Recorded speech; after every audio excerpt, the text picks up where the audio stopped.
Moim pomysłem na ten materiał jest taki substytut konsultacji z prawnikiem. Po co mi tak naprawdę prawnik w Hiszpanii? Kiedy kupować na osobę fizyczną? Kiedy kupować na spółkę? Tak? To jest kwestia odzyskiwania tego VAT-u, tak? Tak jest. O tym rozmawiamy. Na ten temat też krąży wiele różnych informacji, spekulacji i to jest taki temat, który wiele osób interesuje. Ktoś, wydawało mu się, że kupił nieruchomość, rozpoczął remont, a za chwilę wszedł właściciel, tak, i Co pan powiedział, co pan robił w lokalu. tak, Wszystko było wcześniej przygotowane, sprawdzone. Tak. I właściwie klient w pewnym momencie był taki zorientowany, bo nie wiedział, co się dzieje. Ktoś Tak. wchodził, wychodził, ktoś, ty co chwila, a jeszcze tu, a jeszcze tu, a jeszcze tu. Nie chcę tutaj straszyć w żadnym No, okej. wypadku, ale w ciągu właśnie tych 21 lat mojej pracy w Hiszpanii spotkałam się z wieloma, że tak powiem, sprawami.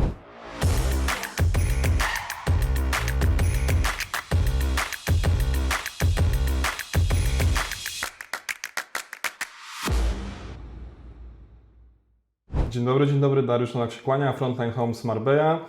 Długo myślałem o tym, długo myśleliśmy o tym, żeby nagrać Zgadza się. tego typu materiał, natomiast w końcu się udało. Jesteśmy w Walencji, gościmy dzisiaj u znakomitej pani prawnik Ewy Kałużyńskiej. Ewa jest prawnikiem, adwokatem z 20-letnim doświadczeniem. Tak jest. Tak, poprawnie Tutaj w się mylę. Walencji, zgadza się. Specjalizującym się głównie w rynku nieruchomości. Tak. To jest taka specjalizacja, czy nie tylko, tak? Inne rzeczy też robisz? Nie tylko jedna z głównych, jedna z które najbardziej lubię, Okej. czyli po prostu obsługa prawna zakupu i sprzedaży nieruchomości oraz inwestycji na przykład, prawda? Czyli to jest taka najbardziej hot w tym momencie chyba. Tak, najbardziej, że tak powiem, oblegana Najbardziej kwestia. oblegana. Tak jest. Słuchajcie, moim pomysłem na ten materiał jest to, żeby osoby, które będą nas oglądać, żeby miały taką namiastkę, taki substytut konsultacji z prawnikiem. Dlatego, Rozumiem. że mam takie poczucie, że gdzieś tam w tej przestrzeni internetowej po prostu brakuje takich materiałów najnormalniej w świecie. Dużo jest jakichś różnych teorii. Mam nadzieję, że dzisiaj obalimy trochę mitów, rozwiejemy trochę wątpliwości. No i po prostu osoby, które będą to oglądać, będą miały już taką podstawową, ale nie tylko, bo też mam do Ciebie kilka takich pytań dla bardziej zaawansowanych inwestorów. Rozumiem. Więc tak, to może zacznijmy. Pierwsze pytanie, słuchaj, to jest pytanie, które się bardzo często pojawia, które często ja dostaję. Po co mi tak naprawdę prawnik w Hiszpanii? Może zrobię takie wprowadzenie dla Państwa, bo tutaj zakup nieruchomości w Hiszpanii nieco się różni od tego w Polsce. Przede wszystkim jest inna rola w ogóle notariusza. W Polsce dużą rolę odgrywa notariusz w sprawdzaniu Wszystko dokumentów. w Polsce dokładnie jest odpowiedzialny za to, co Bierze sprawdza. odpowiedzialność. Tak. Tutaj notariusze tak właściwie... Są odpowiedzialni za to, co im pokażemy, tak Otóż. naprawdę. Jakie dokumenty im przyniesiemy, co oni widzieli, to za to są odpowiedzialni. Ale sami jakby od siebie nie szukają, prawda? Nie robią tej pracy detektywistycznej, którą robią w Polsce notariusze, prawda? Żeby znaleźć odpowiedzi na przykład na jakieś pytania, które im się pojawiają, patrząc na tą dokumentację. Więc tak naprawdę jest to jakby taki skrót, streszczenie, do czego jest nam potrzebny prawnik tutaj. To jest jakby taki detektyw, który nam wydobędzie wszystkie dokumenty i odpowie nam na pytania, które mogłyby się przerodzić w problemy kiedyś w przyszłości, po zakupie lub jeszcze przed zakupem tej nieruchomości, czyli jakieś obciążenia, na przykład, które na tej nieruchomości mamy, brak jakiejkolwiek licencji, czy na przykład to, że nieruchomość nie jest własnością tej osoby, która ją sprzedaje, etc. Tak? Aż tak? No, różnie bywa, prawda? Różnie bywa. Nie chcę tutaj straszyć w żadnym No, okej. wypadku, ale w ciągu właśnie tych 21 lat mojej pracy w Hiszpanii, jako adwokat spotkałam się z wieloma, że tak powiem, sprawami tego typu. Tak. Pamiętam, że kiedyś właśnie mi opowiadałaś o takim przypadku, gdzie ktoś, wydawało mu się, że kupił nieruchomość, rozpoczął remont, a za chwilę wszedł właściciel, tak, i powiedział, co pan robił w moim lokalu. Tak, dokładnie. Co pan robi w moim lokalu? Tak, dlaczego pan remontuje mój lokal? Dokładnie. I było to jeszcze do tego kupione od banku, prawda, że tak powiem. Tak więc... Do tych licytacji bankowych też jeszcze wrócimy, bo też bym chciał się o to zapytać, jak to tam wygląda. Czyli generalnie prawnik jest potrzebny po to, żeby po prostu zabezpieczyć interesy Oczywiście, żeby reprezentować klienta, żeby reprezentować fiskalnie, jako reprezentante fiscal tutaj w Hiszpanii, to jest bardzo ważne, zostaje wpisany w akcie notarialnym zakupu nieruchomości i tam jest też jego odpowiedzialność, jakby tak przypieczętowana za to wszystko, co się w tym akcie notarialnym znajduje, tak? Żeby na przykład nie było jakichś dodatkowych, no nie będę już po prostu tutaj wymieniać szczegółowo, bo tu mamy kilka stron, punktów, prawda, które musielibyśmy wymienić, ale no w skrócie, jeżeli chcesz spać spokojnie, to lepiej po prostu takiego adwokata, prawnika, specjalistę weź po prostu. No tak jakbyśmy pojechali my gdzieś za granicę, prawda? I chcieli kupić. Na przykład ja bym pojechała, przypuśćmy, jadę do Turcji, też wzięłabym kogoś po prostu stamtąd, z tamtego rynku, żeby mi tą transakcję zabezpieczył, prawda? Tak. Ja jeszcze może powiem, że ze swojej strony, z punktu widzenia agencji, agenta nieruchomości, gdzie przychodzą klienci, to często też klienci decydują się na to, żeby wziąć prawnika, po to, żeby po prostu mieć oddelegowany temat różnych kwestii, które na przykład, nie wiem, ktoś kupuje z rynku pierwotnego, będzie czekał rok, 2 lub więcej, no i ty możesz w jego imieniu załatwiać różne sprawy. Oczywiście, Dajesz w poważnieniu, na pełnomocnictwo. Tak no właśnie, jest. Czy to pełnomocnictwo, na co tak naprawdę warto dać prawnikowi pełnomocnictwo? Co w takim pełnomocnictwie najczęściej się znajduje? No od samego początku, od samego wyrobienia numeru NIE, czyli tego numeru de identidad de extranjeros, tak? Czyli tak zwanego, jakby to porównać, numeru PESEL, który jest potrzebny, takiego numeru PESEL w Hiszpanii dla obcokrajowca, który jest potrzebny nam do wszystkiego, prawda? Do otwarcia tak naprawdę, no konto w banku, no dobrze, no można niby otworzyć bez, ale nie na takich samych warunkach. Do jakichkolwiek czynności prawnych, czyli do zakupu, do czegokolwiek, prawda? Więc do mediów, do przepisania wody. Do wszystkiego. Później dokładnie jest nam potrzebny. Jeżeli chcemy kupić nieruchomość, musimy ten numer NIE sobie wyrobić. Czyli od samego wyrobienia tego numeru, poprzez pełnomocnictwo, do sprawdzenia całej dokumentacji i do podpisania końcowego aktu zakupu nieruchomości notariusza. Klient czasami nie ma czasu, nie chce też przy tym być, dlatego że to są długie procedury, prawda? Tutaj w Hiszpanii wszyscy mają czas, prawda? To nie jest tak, że wchodzimy i wychodzimy, tylko zawsze jakby coś po prostu, że tak powiem, się dzieje, że jesteśmy tam 2, 3, nawet 4 godziny czasami, prawda, u notariusza. I niektórzy nie są na to, że tak powiem, przygotowani. Trzeba mieć naprawdę dużo cierpliwości, tak więc no, żeby po prostu móc sobie ten luksus zafundować, to lepiej po prostu takie pełnomocnictwo dać. I ja pamiętam, że ostatnio byliśmy razem u notariusza z jednym z klientów i faktycznie spędziliśmy tam wiele godzin. A było wszystko już wcześniej przygotowane. Wszystko było wcześniej przygotowane, sprawdzone. I właściwie klient w pewnym momencie był taki zdezorientowany, bo nie wiedział, co się dzieje. Ktoś wchodził, wychodził, coś, ty co chwila, a jeszcze tu. I koniec końców to jakby nie wyobrażam sobie przeprowadzać tego procesu bez prawnika, szczerze powiedziawszy. To jest bez znajomości języka, no ale znajomość, jak to ktoś, nie wiem, ktoś jest taki, kto zna język. No, to szczerze powiedziawszy w tych meandrach prawnych to trzeba trochę po prostu, że tak powiem, w tym siedzieć. To nie chodzi tylko i wyłącznie o język, prawda? Nawet niektórzy notariusze mówią po angielsku, prawda? Tak więc można z nimi po angielsku jakoś się dogadać, ale to już jest inna kwestia, no właśnie nie językowa, tylko tej mentalności ich i tego, że trzeba po prostu patrzeć na ręce i sprawdzać 10 razy, bo jeżeli pójdziemy bez prawnika, no może się to udać, ale może się uda, może się nie uda, może coś wyjść, prawda? Tak. Później. Słuchaj, mam do Ciebie kolejne pytanie. To jest pytanie oczywiste, mogłoby się wydawać, odpowiedź na nie jest oczywista, ale mogą nas oglądać różne osoby na różnym poziomie wiedzy. Jasne. Często jest tak, że to, co dla nas się wydaje naturalne, dla innych może być nowością. Czy cudzoziemiec, nierezydent może kupić nieruchomość w Hiszpanii? I jak byś to podzieliła, albo jakie są, nie wiem, wyzwania z tym związane dla obywateli Unii, spoza Unii, jak to wygląda, powiedz? Może odpowiem w ten sposób. Jeżeli tylko ma środki na zakup lub zdolność kredytową w Hiszpanii, jak najbardziej może kupić. Rezydent z Unii Europejskiej oczywiście traktowany jest jakby troszeczkę lepiej, w sposób lepszy, tak? Dlatego że mamy strefę Schengen i w strefie Schengen możemy się poruszać tak naprawdę jak chcemy i możemy mieszkać gdzie chcemy. Obcokrajowcy spoza Unii Europejskiej także, jednak tam jest troszeczkę większa papierologia, tak zwana, prawda?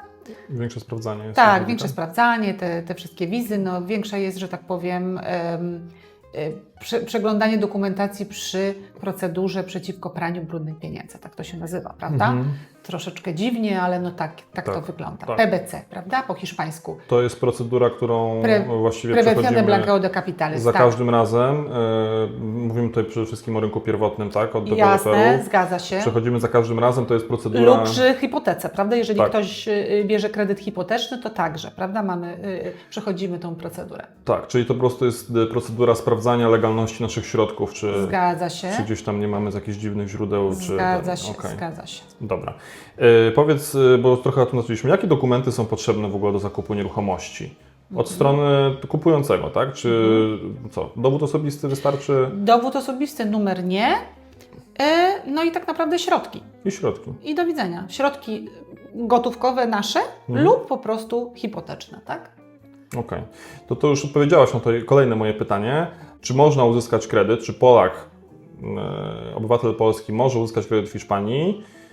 Odpowiedziałaś już, że może, więc jak to wygląda, powiedz? Jak wygląda procedura? Co oni tam sprawdzają? I jakie w tym momencie jest, możesz powiedzieć, jakie w tym momencie jest oprocentowanie, gdzieś tam, jakie są warunki tego kredytu, jak to wygląda? Oprocentowanie w tej chwili na kredyty o oprocentowaniu stałym, tak? Bo to jest najbardziej popularny kredyt w porównaniu do Polski tutaj w Hiszpanii, tak? Oprocentowanie stałe w tej chwili mamy około 2%. 2 z haczykiem, prawda? To jest... To myślę, że jak polskie ucho tego słucha, to aż nie jest nie do uwierzenia. I dokładnie tak to jest. Polacy są to dobrzy płatnicy kredytowi w Hiszpanii. Chętnie się Polakom daje kredyty w Hiszpanii. Okay. Bardzo się ich po prostu pod tym względem lubi. I po prostu jakby taką famę mają w tej chwili. Tak się mówi, tienen una fama, así, de esta forma, no nie? Co potrzebujemy? Czego potrzebujemy, żeby taki kredyt uzyskać? No, jest sprawdzana nasza zdolność kredytowa, czyli tak naprawdę te dokumenty, które dostarczymy do banku, no to bank wierzy, że te dokumenty to są dokumentami prawdziwymi, bo my bierzemy odpowiedzialność za to, że będziemy mogli spłacać ratę miesięczną, która nie przewyższa 40% naszych miesięcznych dochodów. Po odliczeniu oczywiście wszystkich rozchodów, czyli wszystkich wydatków, tak? Czyli mamy dochód na poziomie 4000 euro. Tak. Nasza rata... Maksymalnie może wynosić 40% tych 40%. 4000 euro. Tak. Okay. Dobrze, a na jak długo możemy wziąć kredyt? Maksymalnie? Jaki jest maksymalny okres? W zależności od tego... Mówimy o kredycie hipotecznym, tak? W tym momencie Tak, oczywiście. to też zależy od tego, ile mamy lat, w jakim jesteśmy wieku. Jeżeli mamy przeciętnie 35-40 lat, możemy wziąć kredyt hipoteczny maksymalnie na 30 lat. Okej, czyli podobnie jak Najczęściej bierze się na 20. na 20 Tak najczęściej. jest. Oczywiście można spłacić wcześniej. Tak? Tylko też trzeba, że tak powiem, wziąć pod uwagę to, żeby w hipotece, żeby w umowie hipotecznej była odpowiednia klauzula, że jeżeli chcemy spłacić wcześniej kredyt, bo na przykład mamy więcej pieniędzy, prawda, i jakoś nam, no nie wiem, szczęśliwie możemy się pozbyć tego kredytu wcześniej, żeby nie było klauzuli, która nas za to karze. Tak? Czyli penalizacyjnej, masz żeby tutaj nie na było myśli penalizacji. dodatkową prowizję banku? To masz na myśli? Tak? Dokładnie.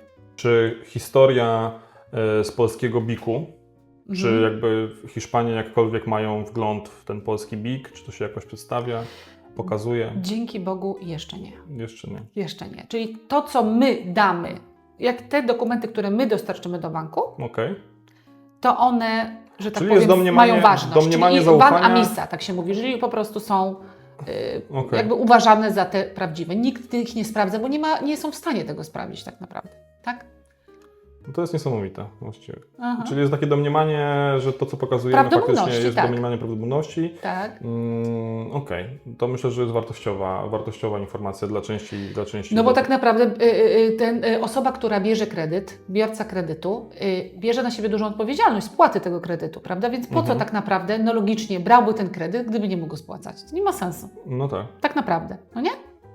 Czyli ogólnie rzecz biorąc, biorąc pod uwagę, że Polacy są świetnymi płatnikami tych kredytów tutaj, że najczęściej kupują w gotówce, jednak no, też czasami kredyty biorą, dodając do tego to, że no wierzy się Polakom jakby, że tak powiem, nie uważa się ich jak zakrętaczy, więc jak najbardziej No, te dokumenty są. Przy tego typu procentowaniu, no to wielu moich klientów, wielu naszych klientów, wręcz nawet jak ma gotówkę, to decyduje się na to, żeby wziąć kredyt, bo w Polsce możemy sobie tą gotówkę zainwestować, nie wiem, na 5%, na 6%, nawet na jakąś tam zwykłą lokatę, a tu mamy, powiedzmy, w pierwszym roku nawet niech to będzie, nie wiem, 3%, 3,5%, później nam to spada poniżej, no to się dużo bardziej opłaca, nie? Tak, a rentabilidad bruta jest wyższa, prawda?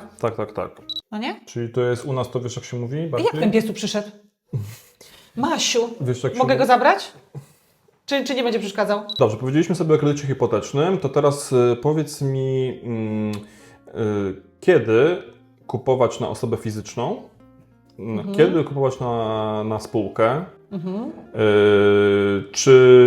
czy w ogóle możemy kupować na spółkę na przykład, nie wiem, polską nieruchomości i kiedy tak naprawdę powinniśmy się tym zainteresować, jakie są, nie wiem, korzyści płynące z jednego rozwiązania, z drugiego. No oczywiście przy osobie fizycznej no to możemy wziąć kredyt hipoteczny, przy spółce zakładam, że nie. No, spółka przynajmniej, żeby wziąć kredyt hipoteczny, musi mieć przynajmniej 2 lata historii. Zgadza się? Bo inaczej po prostu nawet to nie jest to. Tak jest, zgadza się. Tak więc, bo jeżeli nie, no to po prostu nikt nawet nie przeglądnie dokumentacji, żeby tej spółce ten kredyt dać. Można jak najbardziej kupić jako osoba prywatna, można kupić jako spółka polska, zdobywając tutejszy hiszpański tak zwany NIF, czyli fiskus nadaje nam numer, podobny do numeru nie, tak żebyśmy mogli zakupić tą nieruchomość tutaj jako spółka zagraniczna. A kiedy nam się opłaca kupować? Albo z Twojego doświadczenia, z Twoich przypadków, które gdzieś tam masz, kiedy się najbardziej opłaca kupować na spółkę? No jeżeli kupujemy na spółkę, to zawsze możemy przez 2 lata, no niestety musimy zapłacić ten podatek, prawda, przy zakupie. VAT mówisz. Dokładnie. Jeżeli są to nowe nieruchomości, to jest to VAT. Jeżeli są to z drugiej ręki, to jest ITP, Impuesto de Transmisiones Patrimoniales. Dobrze, a powiedz w takim razie, kiedy opłaca się kupować na spółkę? Albo jakie są korzyści, albo kiedy w ogóle warto o tym myśleć? Czy to zależne jest od, nie wiem, ilości nieruchomości, którą kupujemy? Jak to wygląda? Też. Jednak no nie będziemy tutaj poruszać tematu fundacji rodzinnej, no bo to też jeszcze jest dodatkowy temat, prawda? W Polsce oczywiście, jeśli kupujemy nieruchomości za granicą, no ale to po prostu jest chyba na inną już w ogóle, że tak powiem, rozmowę. Ale to jest temat, którym warto się zainteresować ogólnie, jeżeli mamy majątek jak najbardziej. To większy, większy majątek, to warto się zainteresować, tak. Dokładnie, a tak ogólnie rzecz biorąc, jeżeli kupujemy jako osoba prywatna, nie możemy sobie żadnych kosztów odliczyć. Prawda? Od podatków. Jeżeli kupujemy jako spółka lub jako tak zwany autonomo, czyli osoba fizyczna, tak, hiszpańska, tak, w tej chwili mówimy o tym, możemy sobie w koszty wrzucić w ciągu 2 lat cały ten podatek, który zapłacimy od zakupu. Czyli ITP od nieruchomości z drugiej ręki, z rynku wtórnego, lub IVA, czyli VAT od nieruchomości z rynku pierwotnego. Tak? I możemy w ciągu 2 lat jakby zamortyzować ten podatek. Jak to się w praktyce odbywa? Co musimy zrobić, żeby móc... Musimy być zarejestrowani, tak? To jest kwestia odzyskiwania tego VAT-u, tak? Tak jest. O tym rozmawiamy. Tak, czyli jakby... Bo to na ten temat też krąży wiele różnych informacji, spekulacji i to jest taki temat, który wiele osób interesuje. Czyli możemy odzyskać VAT i teraz tylko jakie warunki musimy spełnić, żeby ten VAT odzyskać? Tak naprawdę... Bo musimy wtedy mieć koszty, jeżeli dobrze ja to rozumiem, musimy mieć koszty na przykład, które również są VAT-owane przy na przykład wynajmie, tak?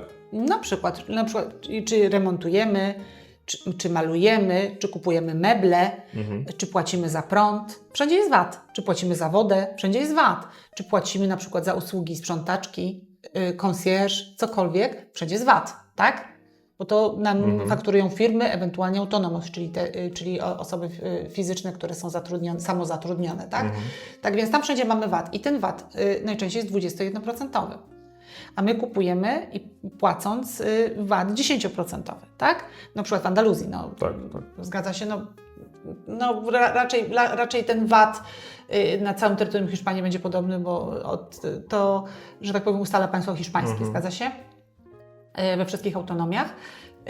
Czyli po prostu ten VAT, który płacimy przy zakupie nieruchomości, możemy jakby w ciągu 2 lat po jej zakupie odliczać sobie.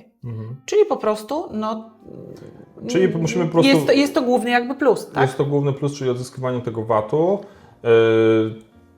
Tylko musimy po prostu mieć usługi, czyli najczęściej to chodzi księgowego. po prostu księgowego i księgować każdą usługę, czy każdą jakąś rzecz związaną z zakupem tej nieruchomości. Czy na spółkę, czy na nas jako autonomos, jako samozatrudnieni, żeby móc sobie ten VAT odliczyć. Dobrze. Czy usługi najmu, czy w sensie mam na myśli, że jak wystawiamy na Booking albo na Airbnb, są opłatowane? Tak. Doprecyzujmy, chodzi o VAT, który uzyskujemy na przykład z tego, że Booking nam wystawia fakturę za prowizję, jeżeli wynajmujemy przez Booking czy przez Airbnb. Na przykład. To po prostu Booking nam wystawia fakturę, która jest obatowana od wysokości ich prowizji, tak? Same usługi jakby najmu nie są obatowane, tylko podlegają 19% podatkowi. I także, jeżeli na przykład Państwo kupujecie nieruchomość i korzystacie z operatora trzeciego, z firmy zarządzającej najmem, no to oczywiście również faktura VAT-owska. Tak jest. Okay. Niestety tak. Czy w te 2 lata swojego doświadczenia, czy w te 2 lata udaje się odzyskać pełny VAT z zakupu nieruchomości, czy to zależy? Jeżeli jest duży ruch nieruchomości, jeżeli po prostu jest osoba, firma, która dużo wynajmuje, musiała tą nieruchomość przerobić, nawet jeżeli jest to nieruchomość nowa na przykład, czyli po prostu zrobić coś tam ją jakieś jakby prace na nowo. remontowe na przykład? Tak, dokładnie. Często ten VAT się udaje odzyskać, prawda? Okay. No weźmy pod uwagę to, że to jest 10%. No, kupujemy coś za na przykład 500 000 euro i z tych 500 000 euro, no to ten VAT to jest 50 000. No w ciągu 2 lat 25 000 na rok to wcale się nie wydaje tak dużo. Czy z tego wynika, że wszyscy powinni kupować na spółkę? No, w zależności od tego, jakie mają przyszłościowe plany, tak? Dlatego, że utrzymanie spółki też kosztuje. No właśnie, tak? to było moje drugie pytanie. Dokładnie, więc trzeba sobie po prostu, że tak powiem, wziąć kartkę i wypisać, jakie są koszty utrzymania spółki miesięczne. I założenia spółki. Nie? Założenia, utrzymania roczne i że tak powiem, przekalkulować sobie, ile ta nieruchomość kosztuje, chcę kupować więcej, chcę założyć na przykład spółkę tylko i wyłącznie docelową po to, żeby tą nieruchomość wynajmować i ewentualnie sprzedać i handlować tymi nieruchomościami, prawda?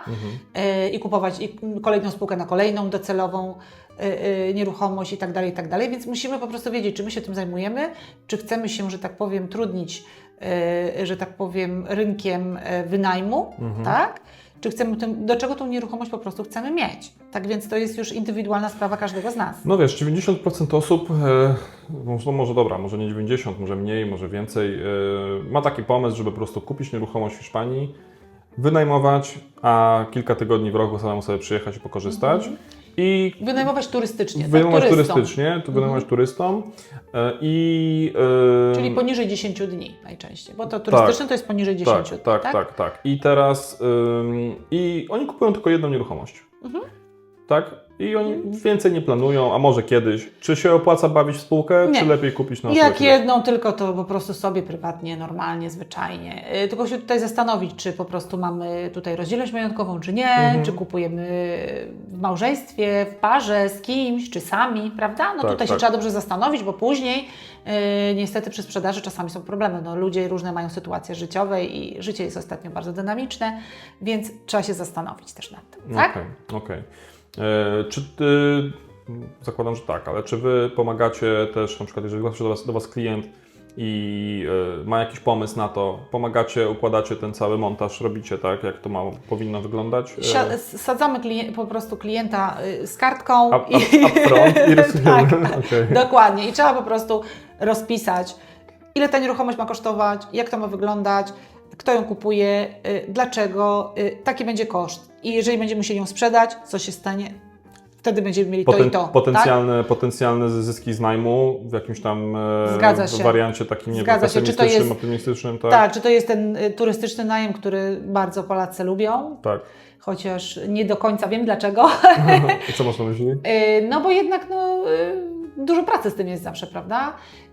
Ja na przykład jestem jakby zwolenniczką większą wynajmu średnioterminowego, czyli tego powyżej 10 dni i poniżej 12 miesięcy, tak? Moim zdaniem jest to bardziej opłacalne. Może to być bardziej opłacalne na kilka miesięcy, na przykład na kilka tygodni, prawda? Znaczy Powyżej tych 10 to już też jest coś, co ja gdzieś tam u siebie na kanale na YouTube i gdzieś tam też mówiłem, że moim zdaniem ogólnie taki wynajem długoterminowy, czy tak jak Ty powiedziałaś, średnioterminowy, on będzie miał coraz większe znaczenie. Przynajmniej na Costa del Sol. Wydaje mi się, że jest coraz więcej ludzi, którzy decydują się na to, żeby przenieść swoje środki życiowe w ogóle tutaj do Hiszpanii i tak, myślę, że to będzie zyskiwało na znaczeniu. Na przykład w zimie pracować online z Hiszpanii. Przypuśćmy mieszkać tutaj pół roku i mieszkać pół roku przypuśćmy w Polsce, prawda? No Polska też jest fajna, prawda, do mieszkania i jest to miłe miejsce, w którym można przebywać. No jednak ta pogoda przeszkadza z tego, co klienci mówią, prawda? Ja już tutaj zapomniałam, jak jest tak naprawdę i Polskę bardzo, że tak powiem, wybielam pod tym względem nawet pogodowym. W ciągu zimy, w zimie jest po prostu mało słońca i no szczególnie gdzieś tam w okolicach stycznia, lutego już wszyscy mają dosyć. No właśnie, więc jeżeli może pracować online, albo ktoś ma swoją firmę i może sobie poradzić, że tak powiem, z innego kraju zarządzając ją, to dlaczego nie, prawda? Okej, wspomniałaś o tym, że jest do podjęcia decyzja, jak to kupujemy, na kogo, czy mamy rozdzielność majątkową, czy nie. Powiedz, czy warto jest po zakupie nieruchomości spisać testament? Jeżeli na przykład mamy dzieci, tak, i chcemy się w jakikolwiek sposób zabezpieczyć, że to, co my kupujemy w Hiszpanii, że nie wiem, nie pójdzie do gdzieś tam, tylko że nasze dzieci to otrzymają po prostu. Ja myślę, że zawsze jest warto zrobić testament, bo wiadomo, że dużo ludzi myśli, że nie robię testamentu, bo wtedy umrę. No ale zrób testament, bo i tak umrzesz. No wszyscy umrzemy, prawda? Kiedyś, tak? Kiedyś daleko, daleko, daleko, jak będziemy bardzo starymi ludźmi. Ale jeżeli kupujemy nieruchomość, oczywiście warto zrobić testament. Nawet warto, jeżeli kupujemy, jeżeli mamy na względzie któreś z naszych dzieci, żeby sobie to ułatwić, możemy kupić nieruchomość na użytkowanie wieczyste jednego małżonka lub dwóch, lub obojga, i nieruchomość może należeć do naszego dziecka. Czyli już tutaj mamy dziedziczenie załatwione i sobie, że tak powiem, ułatwiamy jakby płacenie podatków w przyszłości, czyli tak naprawdę oszczędzamy, tak? Na tych podatkach, bo podatki tutaj w Hiszpanii niestety przy dziedziczeniu są dosyć wysokie, tak? Okej. Czy taki testament ewentualnie, albo załatwienie tej sprawy to się odbywa tutaj w Hiszpanii na miejscu, czy przez notariusza w Polsce? Możemy zrobić to przez notariusza w Polsce, wtedy taki testament musimy zaopatrzyć w klauzulę apostille, czyli apostilla de la Haya, tak zwana, haską, tak, apostille haską, i przetłumaczyć przez tłumacza przysięgłego, żeby był ważny w Hiszpanii. No ale jeżeli jesteśmy już w Hiszpanii, to możemy po prostu możemy tam pójść i oczywiście bezpośrednio wykonać ten testament tam, lub pójść na przykład, udać się do konsulatu Królestwa Hiszpanii w Warszawie i tam konsul jest także notariuszem i zrobi nam to w 2 językach. Okej. Wspomniałaś o tych podatkach. Wspomniałaś o tych podatkach. Powiedz właśnie, rezydencja podatkowa, rezydencja pobytowa. Jakie są różnice, kiedy nas to w ogóle powinno już interesować? Bo też jest to takie pytanie, które dostaję często. Na przykład ktoś się boi tego, że kupi nieruchomość w Hiszpanii i wpadnie w rezydencję podatkową hiszpańską, która, umówmy się, jest mniej przyjazna światu. Mniej korzystna, jest po prostu beznadziejnie niekorzystna. W skrócie rzecz biorąc, prawda? Tak, to jest jeden z minusów Hiszpanii, tak? No niestety, te podatki tutaj są tragiczne po prostu. No co tutaj obijać dużo bawełnę, prawda? Dobrze, jeżeli chcemy być rezydentami w Hiszpanii podatkowymi, to musimy tego tak naprawdę chcieć. Czyli to jest nasza decyzja. Nikt nie będzie nas ścigał, szukał i liczył, że jesteśmy w Hiszpanii więcej niż 6 miesięcy, czy mniej niż 6 miesięcy, bo tak naprawdę po 6 miesiącach, prawda, stajemy się teoretycznie, automatycznie rezydentami podatkowymi w Hiszpanii. Tak naprawdę nie jest to automatyczne. Musimy to tak naprawdę sami wybrać. Czyli albo zakładamy tutaj spółkę, albo zakładamy tutaj działalność, albo idziemy do fiskusa. W Hiszpanii mówimy, chcę płacić tutaj podatki, tak naprawdę. Jeżeli posiadamy tylko i wyłącznie nieruchomość jako osoba fizyczna, jako osoba prywatna tutaj w Hiszpanii, nie będziemy rezydentem podatkowym w Hiszpanii, tak? Okej. Ale rezydentem pobytowym? W sensie, pamiętam, że kiedyś o tym rozmawiali. Tak, I tak. ty kiedyś mówiłaś mi o tym. Tak, nie? że to jest ten zielony papier, że prawda? to jest ta zielona karta. Raczej rezydent pobytowy. Dlaczego o to pytam? Mamy takie czasy, jakie mamy. Fiskusy ścigają. Fiskusy ścigają, ale przede wszystkim wiele osób kupuje nieruchomość w Hiszpanii i ta Hiszpania jawi się jako taka bezpieczna przystań, gdzie w razie W możemy sobie dojechać samochodem tak, jest. To ja nie mówię, że nie jest absolutnie. Tak, bo Hiszpania kocha kupujących nieruchomości z zagranicy. Tak. Chodzi mi tylko o to, że czy ta rezydencja pobytowa, czy ta zielona karta może nam w jakiś sposób ułatwić życie w sytuacji jakiegoś, nie wiem, kryzysu, konfliktu w Polsce. Czy to jest temat, który w ogóle ma jakieś znaczenie, czy nie? No to tutaj wszystko, oczywiście odpowiedź jest wszystko zależy. Dlaczego? Dlaczego zależy? Bo tu już mi się po prostu 1000 różnych sytuacji... Rozwij 1000. Dobrze. Mamy tak, biały dokument nie, ten NIE, czyli PESEL, który jakby jest wydawany wszystkim. Mieszkają tu, są tutaj przez jeden dzień i sobie go wyrabiają, czy mieszkają, kupują, czy nie, prawda? Czy później wyjeżdżają. I ten PESEL jeszcze do niczego, numer nie jeszcze do niczego nie zobowiązuje, jakby to nie jest żaden tam... W żadnym wypadku. Niestety nie dostajemy za to, że tak powiem, wynagrodzenia, że go mamy, tak? I ten zielony tak zwany numer NIE, czyli który tak naprawdę jest certyfikatem z rejestru obywateli Unii Europejskiej w Hiszpanii. Bo to jest Certificado de Registro de los Ciudadanos de la Unión Europea en España.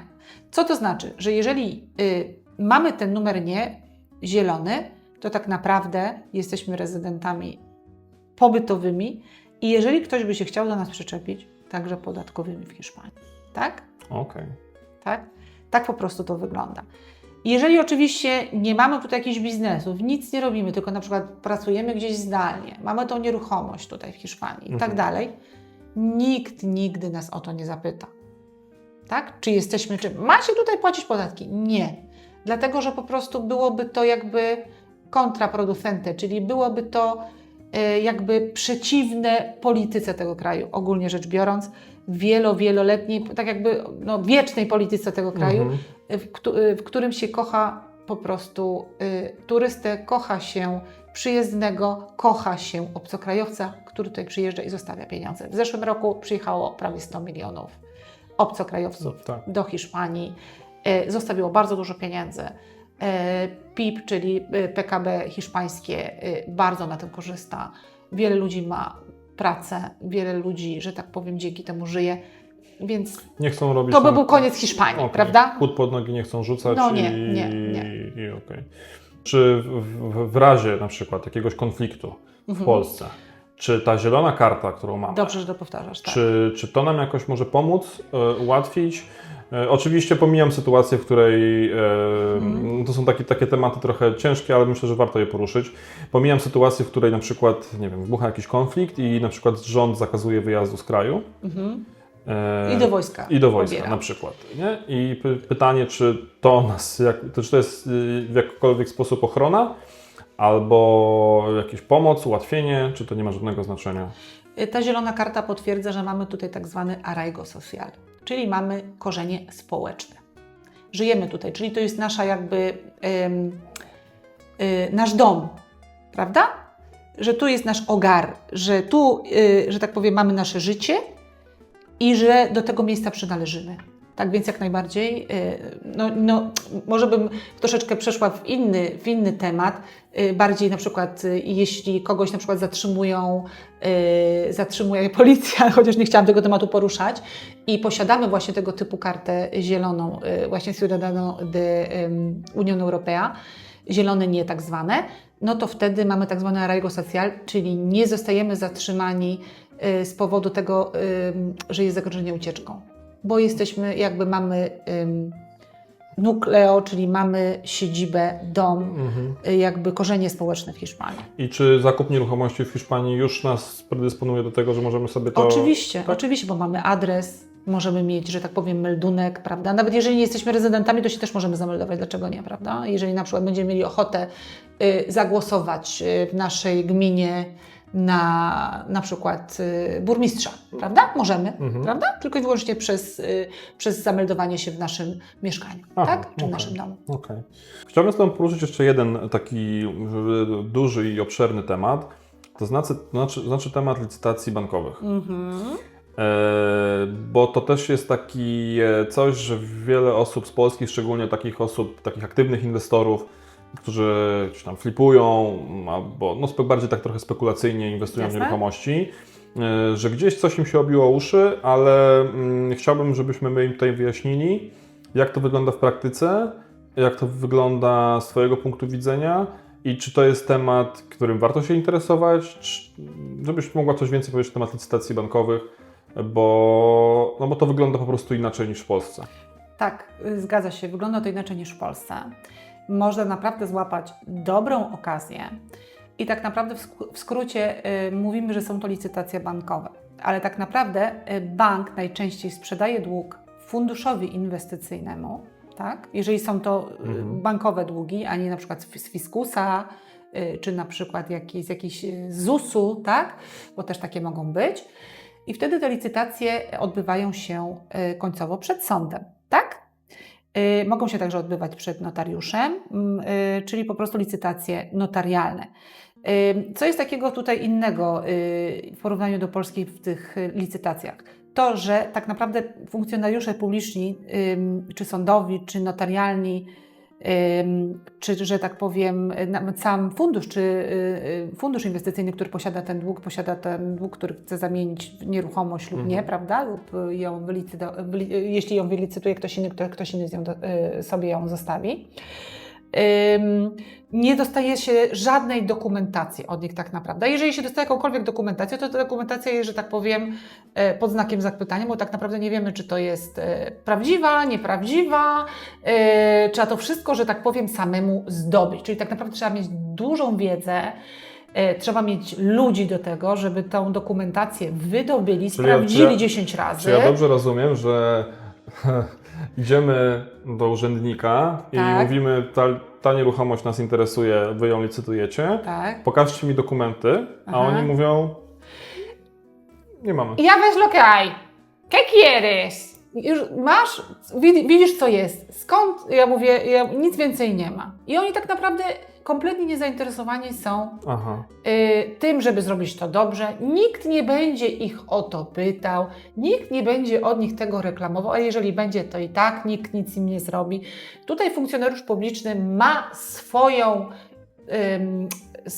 swoją pracę na zawsze, jakby na własność.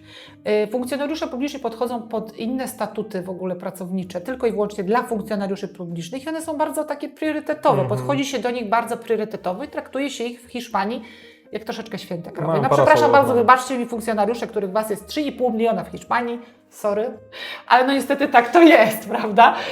Czasami, nie mówię, że wszyscy są źli i robią swoją pracę źle, tak.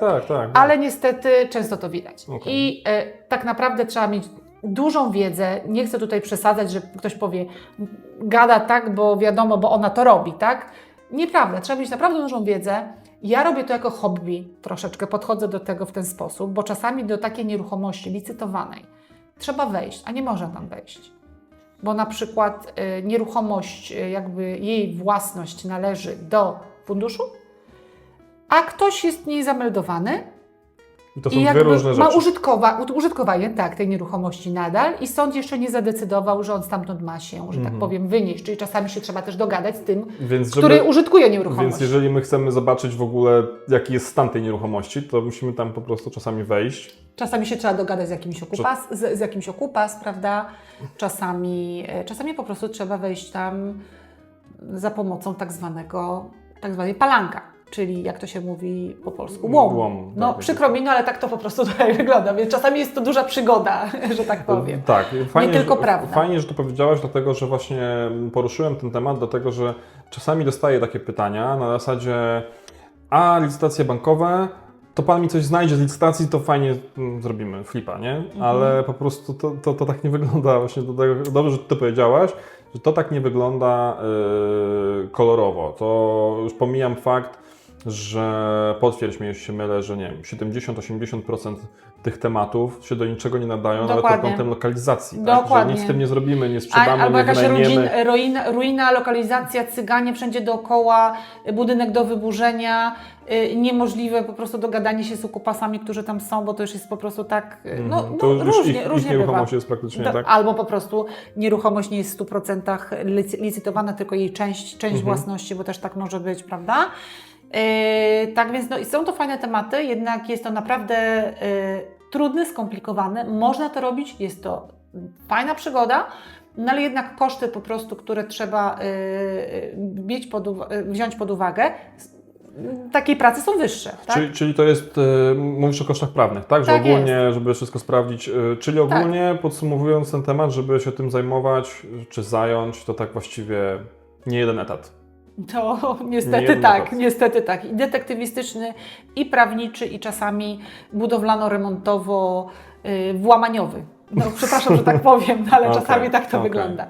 Tak. A dobrze, a jeszcze trochę odbiegnijmy od tematu tych licytacji bankowych, jak już jesteśmy przy tych takich powiedzmy starszych nieruchomościach, bo to jest też pytanie jedno, które mi zadała jedna z moich obserwujących na Instagramie, żeby zapytać się Ciebie,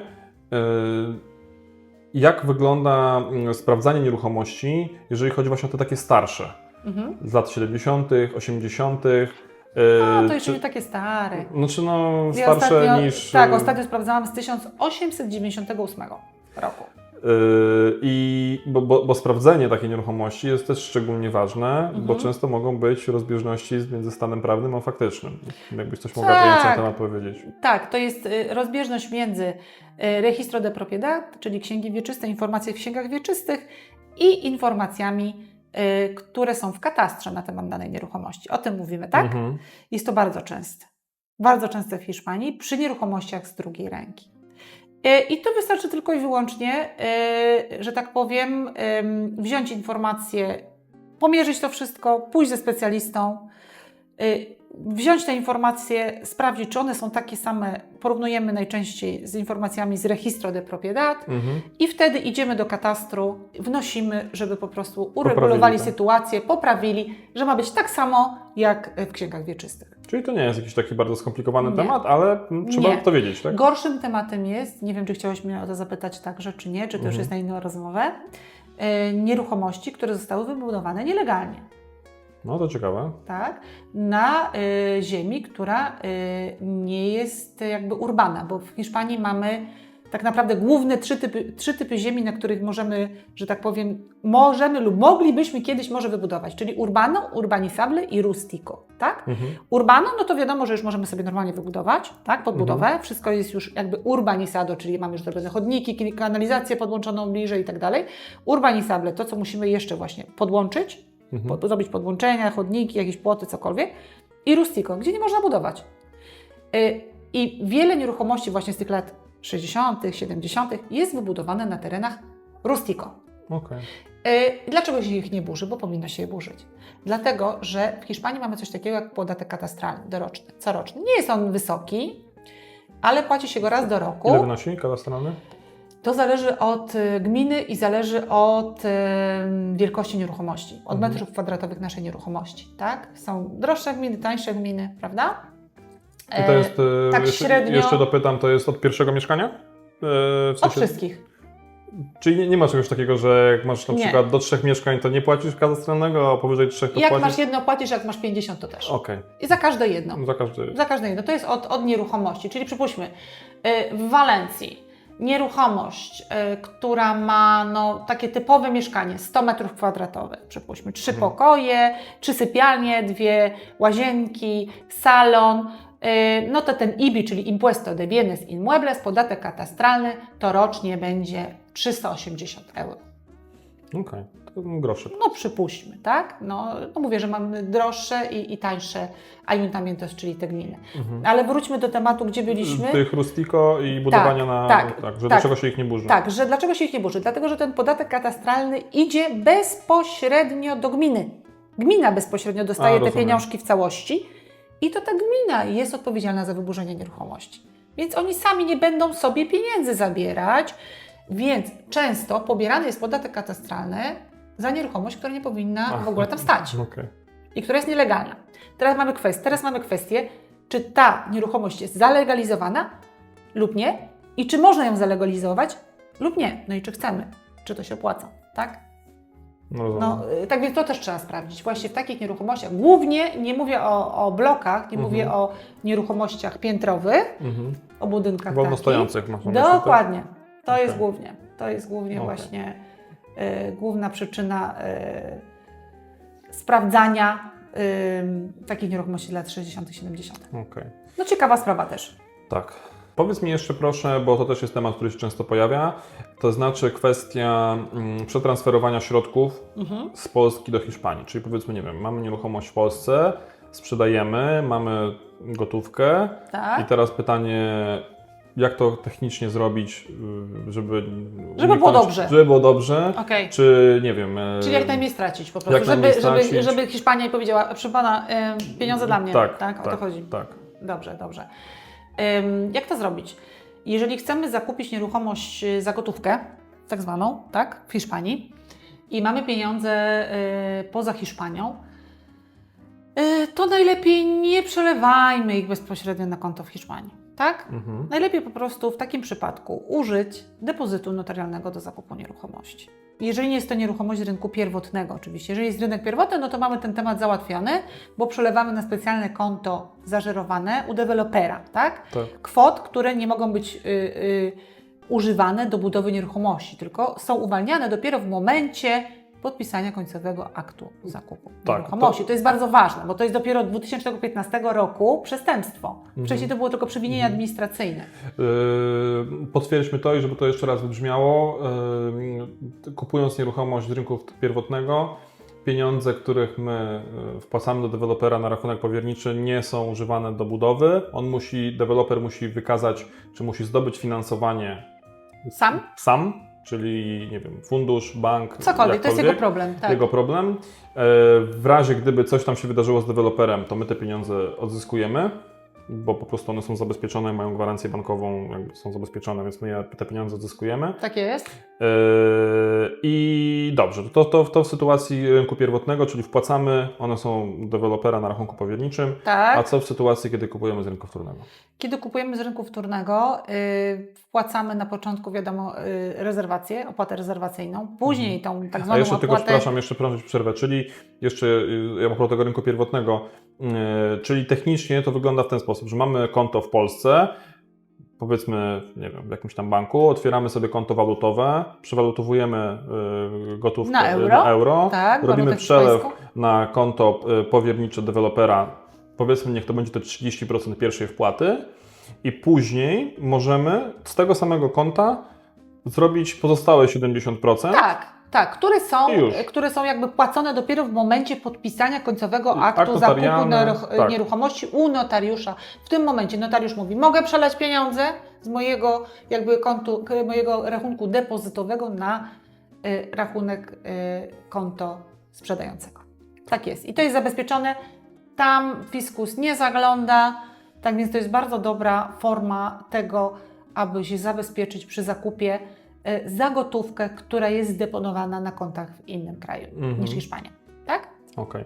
Taka jeszcze może podpowiedź dla niektórych z Państwa z mojej strony, że część klientów decyduje się na to i to jest, uważam, dobry pomysł, żeby uniknąć ryzyka walutowego, żeby po prostu, nawet mamy konto walutowe w banku w Polsce i co jakiś czas przewalutowujemy, nie? Żeby to nie było tak, znaczy można oczywiście jak ktoś chce, ale że na zasadzie, nie wiem, za tydzień mamy zrobić przelew 500 tysięcy euro, a my teraz 500 tysięcy euro przewalutowujemy, nie? Tak. Czyli dobrym pomysłem jest to, żeby sobie na przykład, jeżeli kupujemy, wpłacamy 30%, odbieramy nieruchomość za 2 lata, to żeby sobie co jakiś czas przewalutowywać jakąś tam część, uzbierać pozostałe środki i wtedy wpłacić, żeby po prostu to ryzyko walutowe gdzieś tam zniwelować, nie? Ale wróćmy do tego rynku wtórnego, jeżeli chodzi o przelew środków.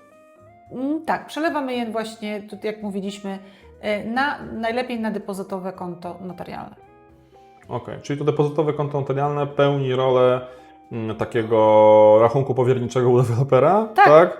możemy, a powiedz mi, jakie są koszty z tym związane? Czy to jest dużo większe koszty niż normalnie? Normalnie porównywalne koszty, jeśli mielibyśmy na przykład pieniądze na koncie hiszpańskim i mielibyśmy zapłacić czekiem, bo taka jest jakby ogólna, bardzo popularna forma płatności za nieruchomości z rynku wtórnego u notariusza. Niesiemy czek na osobę i jest wymiana, prawda? Więc te czeki też są dosyć kosztowne. No nie wiem, zdeponowanie 500 000 euro to jest koszt około 400 euro, tak myślę, na koncie depozytowym notariusza. Tak myślę, jeżeli nie podwyższą cen notariusza. No tak. A powiedz proszę jeszcze, jakie zabezpieczenie ma taki inwestor z Polski, przelewając na konto właściwie z jego punktu widzenia, no, obca kancelaria, obcy adwokat. Nawet nie mówię o tobie, tak? Bo ty nie jesteś obca, nie? Ale, jasne, ale chodzi mi o to, że wiesz, że jest takie ryzyko na zasadzie, że kurczę, no przelewam w sumie, nigdy ludzi na oczy nie widziałem, albo widziałem raz w życiu i wiesz... nie, masz rację, to trzeba dokładnie, tak nam się wydaje, że to jest oczywiste, ale no trzeba po prostu zawsze, że tak powiem, patrzeć i pytać 1000 razy.